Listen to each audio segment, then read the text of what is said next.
আসসালামু আলাইকুম। Automobile technology Bangla video সিরিজে আপনাকে স্বাগতম।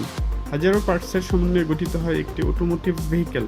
একটি গাড়ির প্রত্যেকটি পার্ট আলাদা আলাদাভাবে কাজ করে গাড়িকে সচল রাখে। কোন পার্ট কী কাজ করে, ড্যামেজ হলে কী ধরনের সিমটম দেখা দেয়, এর ফলে কী কী রিস্ক থাকতে পারে, এরূপ গুরুত্বপূর্ণ বিষয় নিয়ে আলোচনা করা হয়ে থাকে এই ভিডিও সিরিজে।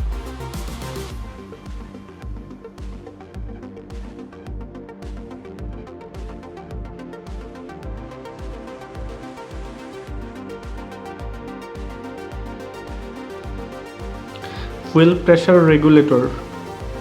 ইঞ্জিনের ফুয়েল লাইনে ফুয়েলকে সবসময় একই প্রেশারে ধরে রাখতে ফুয়েল প্রেশার রেগুলেটর ব্যবহৃত হয়।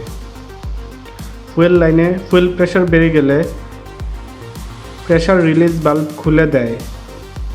কাঙ্ক্ষিত প্রেশারে আসলে পুনরায় প্রেশার রিলিজ বাল্ব বন্ধ হয়ে যায়।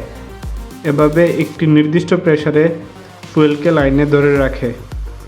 ফুয়েল প্রেশার রেগুলেটর খারাপ হলে সঠিক মাত্রায় ফুয়েল ইনজেক্ট করতে পারে না, ফলে গাড়ি ঠিকভাবে অ্যাসেলারেট করতে পারে না। ইঞ্জিন নক করে, আরপিএম আপ ডাউন করে।